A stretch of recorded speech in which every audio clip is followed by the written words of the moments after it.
For 300 years, the most powerful nations on earth grew richer and stronger on the profits of the slave trade.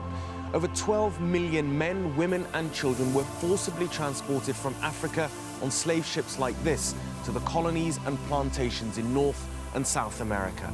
Today, slavery is illegal in every country on the planet. But the truth is, slavery did not die in the 19th century. It is alive, it is thriving, and it is bigger than ever.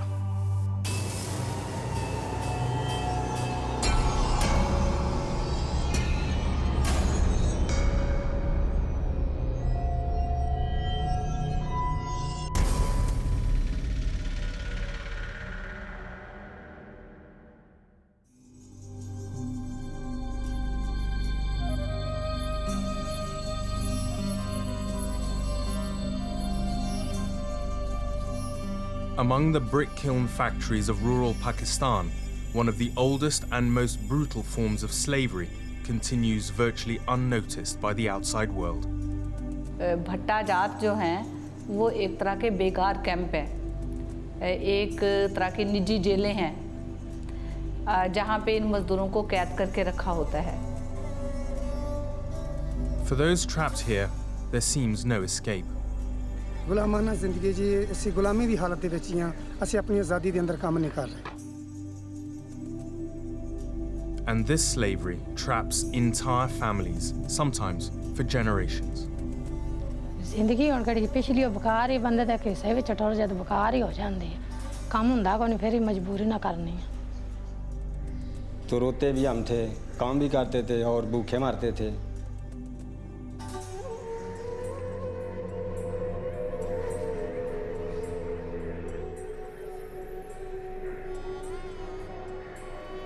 This is the cultural capital of Pakistan, where centuries of opulence and imperial ambition have been expressed in some spectacular architecture. Lahore is a city with a grand history, and today it's still a city of enormous wealth and power. It's the capital of Punjab state, the industrial heartland of Pakistan. And yet, barely half an hour from this beautiful setting, you'll find some of the most shocking and appalling working conditions anywhere in South Asia. Lahore lies on the eastern edge of the most heavily populated province in Pakistan, where more than half of all Pakistanis live. Outside the city limits, the landscape of rural Punjab is pockmarked with earthworks and smoking chimney stacks. There are up to 5,000 brick kilns in this province alone, supplying the raw materials for practically all buildings in the Punjab and beyond. But inside these factories, men, women and children toil through the heat of the day, effectively for no pay. Many say they are trapped in these conditions for their entire lives and are subjected to a brutal routine of overwork and violence. They are bonded laborers.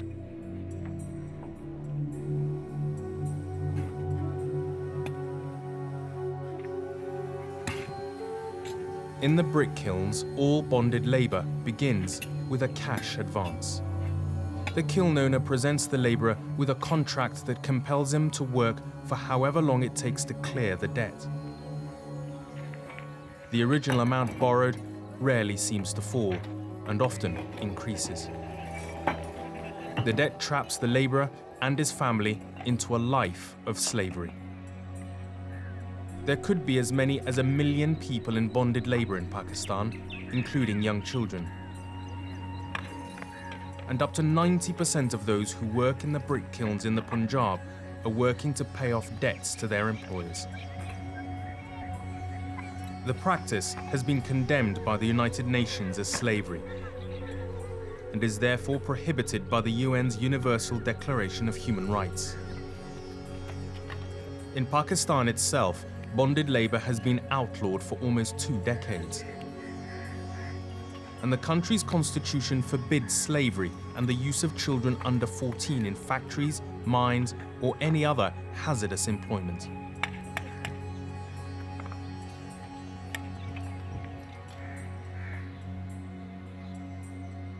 Saida Fatima runs an organization that campaigns for brick kiln workers and against the whole system of bonded labor. उनकी family का एक head होता है जो कि पैसे advance लेता है और उसके बस सारी फैमिली उस भट्टे पर चली जाती है और उस भट्टे पर छोटी छोटी झुग्गियाँ होती हैं, कच्चे मकान जिनको कहते हैं, और उन झुग्गियों में तो जानवर रहना भी उनके लिए, जानवरों के लिए भी वो बहुत ज़्यादा, ये मुश्किल से सारा दिन में 1000 ईंट बना पाते हैं। और अगर ये बीमार हो जाएं ये लोग तो इनको कोई छुट्टी नहीं है, ये काम ना करें। तो पिछले साल यहाँ पे वाक़या एक हुआ है कि मज़दूर को बुखार था, उन्होंने उस दिन काम नहीं शुरू किया था तो उसको गोली मार के मार दिया, मर्डर कर दिया।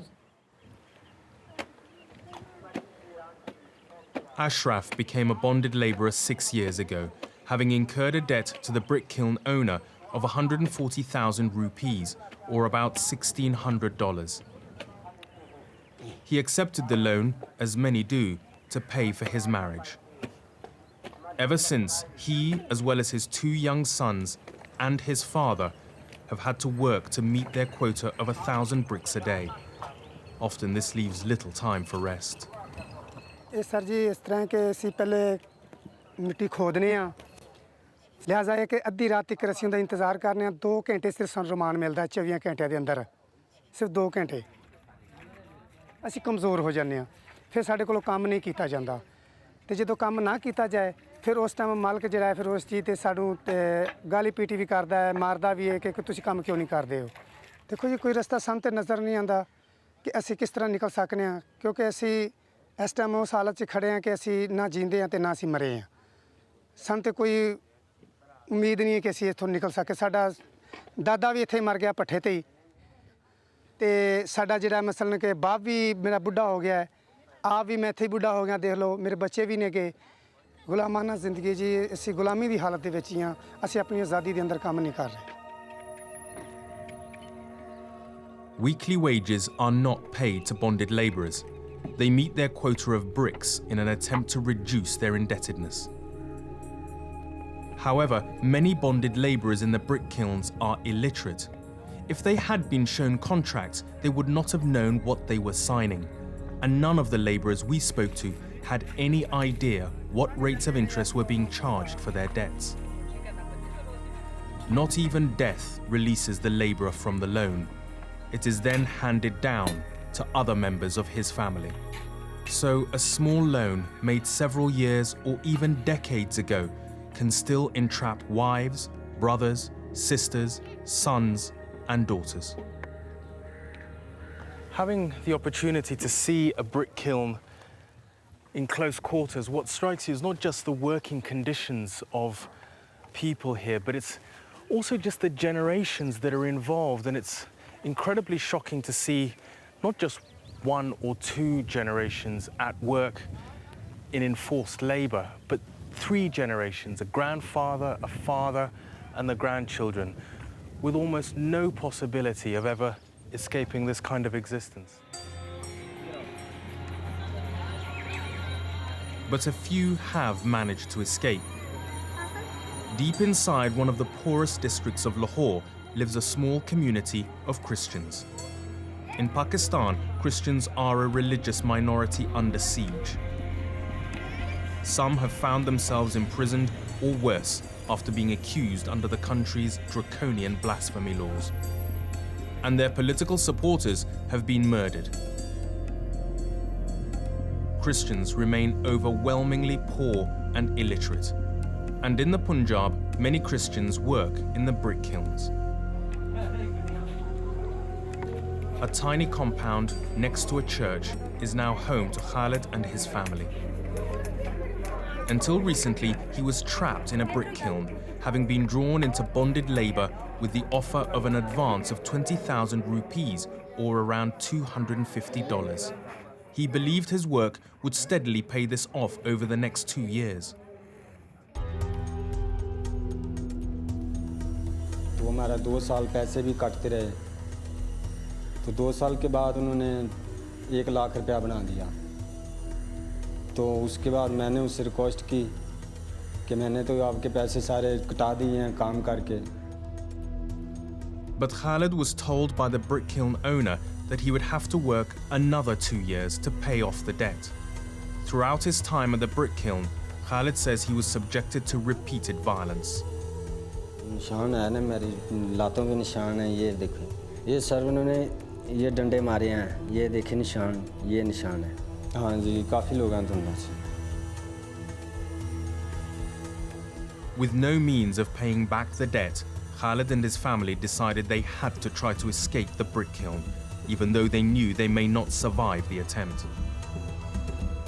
इनमें 10-10 गन मैन रखे होते हैं जिनके पास क्लैशन कॉपी होती हैं पिस्टल होते हैं जो उनके जो क्वार्टर बने होते हैं उनके चार्ज फिर उनके गन मैन होते हैं कि जब कोई रात को अंधेरे को या दिन को निकले तो उसे शूट कर दो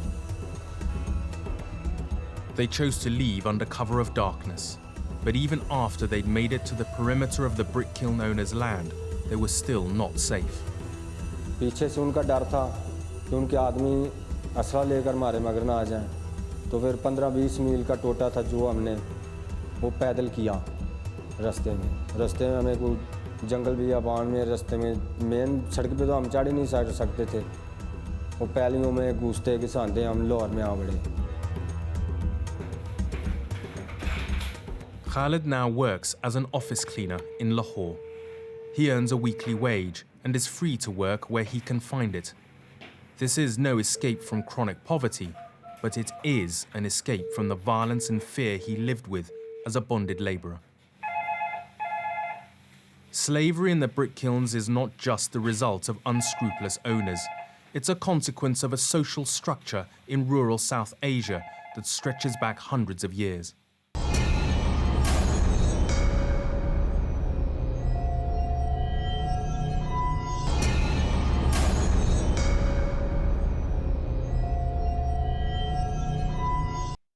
To understand why conditions in this industry are so bad and why those owners who abuse their workers are rarely challenged, you have to appreciate that brick kiln owners are part of a much wider system, one of feudalism, where land ownership, political patronage and economic power are all intertwined.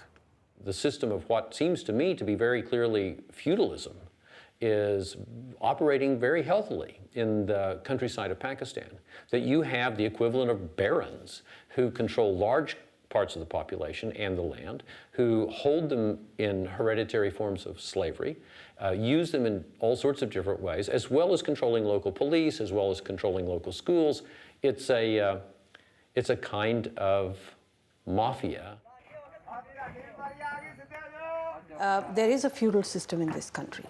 Anybody living anywhere remotely connected to a feudal family, even if they are not bonded slaves to these families, the kind of control that they have over this population is tremendous. And nothing happens without the feudal master being involved. They actually run the lives of these people. So you can see how the double jeopardy applies to them. Firstly, because of their economic status and the repression of the more powerful politically and socially over them, and secondly, because they are from an even more vulnerable category of citizens, which is non-Muslim minorities. Feudal power can extend so far into the lives of bonded labourers that even the most personal of matters are decided by the brick kiln owners. पाबंद होता है, वो अपनी मर्ज़ी से कहीं जा आ नहीं सकते, यहाँ तक कि वो अपनी बेटियों की शादियाँ भी अपनी मर्ज़ी से नहीं कर सकते जब तक कि वो उनके जो मालिकान हैं या जो उनके मुंशी हैं उनकी इजाज़त ना हो, वो उनकी शादियाँ भी नहीं कर सकते.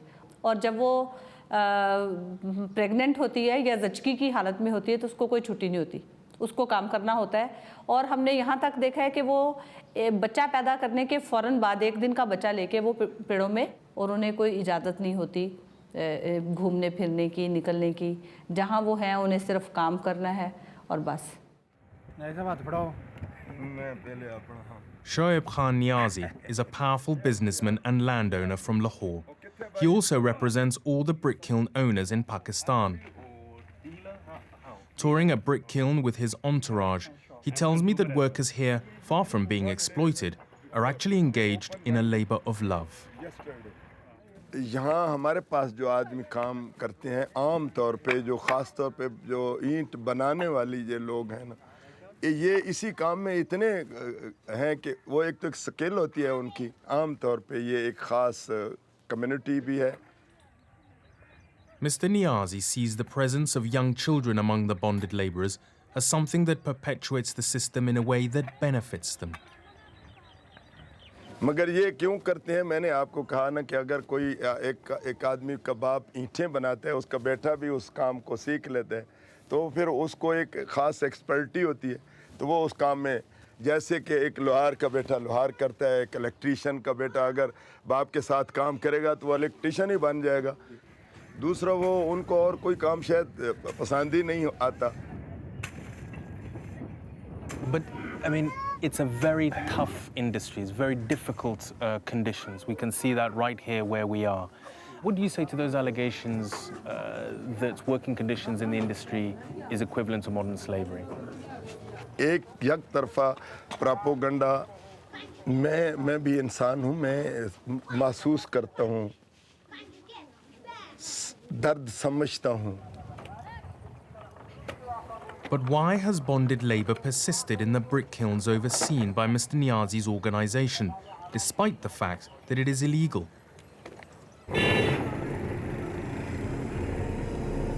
Lahore, like most cities and villages in the Punjab, is built with bricks. Everything, new and old, depends on this one cheap building material. The brick kilns supply these local markets only. Nothing is exported. And this means that what happens in the brick kilns is much less subject to international scrutiny.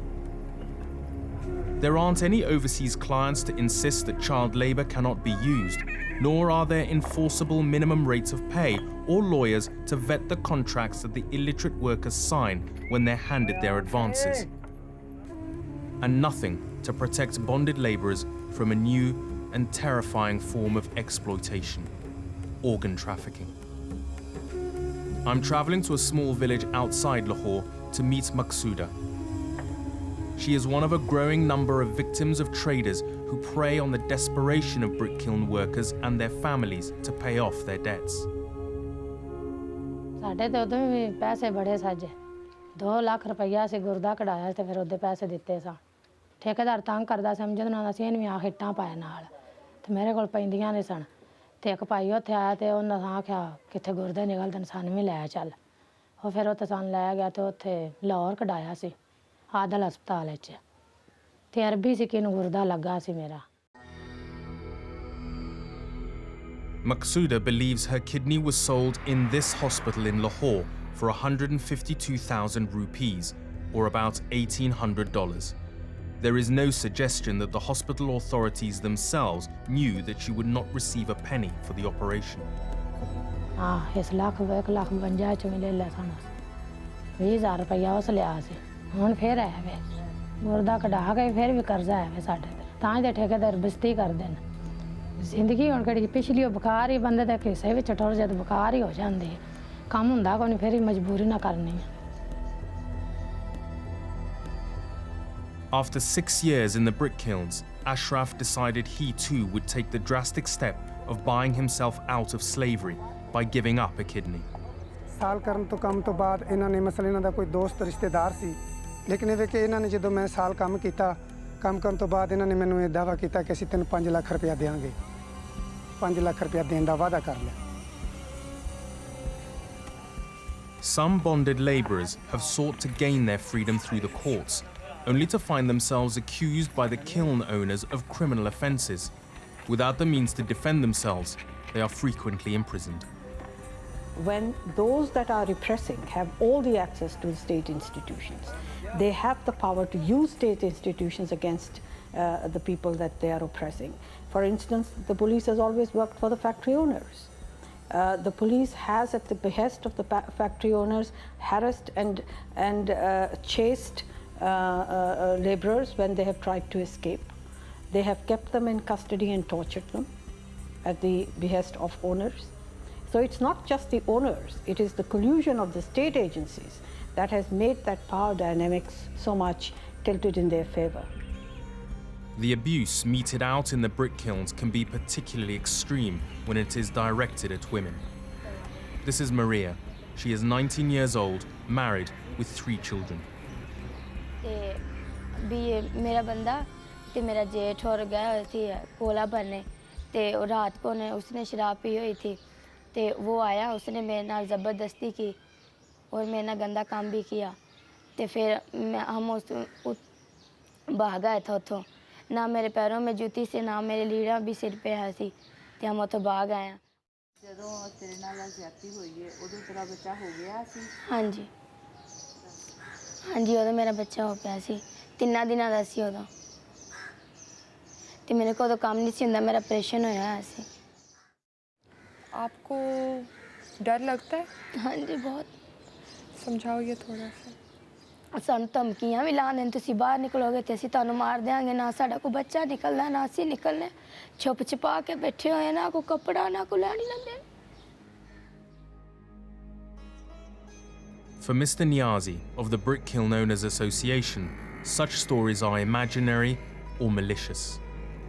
क्या इस तरह मुमकिन है कि पूरे पाकिस्तान के भट्ठा मालिक जब उनके खिलाफ बात की जाती है कि जी वो औरतों को रेप करते हैं, होती सारी झूठी कहानी है। हमारे दरमियान ये मसला पड़ा हुआ है और इसको हल करने के लिए कानून में थोड़ी सी चेंज आ जाए तो ये बात बिल्कुल ख़त्म हो सकती है और उसमें हमारे साथ हमें तावन की ज़रूरत थी हुकूमत की। But there should be no need to change the law because Pakistani labour legislation specifically prohibited bonded labour in 1992 and 1995. And without bonded labour, organ trafficking, the exploitation of children, and sexual and other forms of violence might not have taken such a fearful hold. But these abuses not only exist, they seem to thrive in the heat and dust of the brick kilns. The legislation is appropriately titled. It's called the Bonded Labour System Abolition Act, which means that bonded labour is prohibited. And bonded labour is defined as any kind of labour extracted on the basis of coercion, without the voluntary will of the worker, without dues being paid, and without or in any manner curtailing their freedom of movement.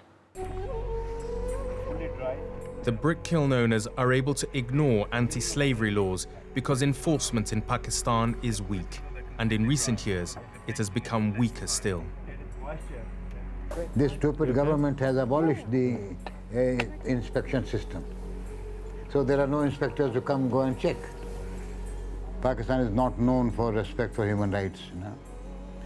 The very first question of democratic rights of the people is rarely respected. You know? Then the rule of law is very, very, very questionable. The barons are able to not just operate at the local level, they can operate nationally as well. And so they may make sure that in the Pakistani parliament, their voices are heard. Slaves are voiceless. Virtually no one speaks for them. They suffer, but they suffer in silence. According to the brick kiln owners, abuses are an exception to the rule. Human rights observers like A.I. Rahman see it differently. Well, good examples are rare. So bad examples is a rule. On the face of it, abolishing slave conditions in Pakistan's brick kilns is easy. Someone simply has to enforce the law. But the interests of feudal landlords and their political supporters have historically stood in the way. So, what's at stake here? Certainly, the human rights of up to 1 million bonded labourers in the brick kilns. But maybe it's also Pakistan itself. Enslaving such a large part of your own population in the interest of feudal landlords hardly sounds like a successful recipe for a country to develop. With all that has happened to this country after a decade of being on the front line of the war on terror, abolishing bonded labour might seem like a sideshow. But for all the social change that would have to come with abolition, it might be a key to a brighter future for Pakistan.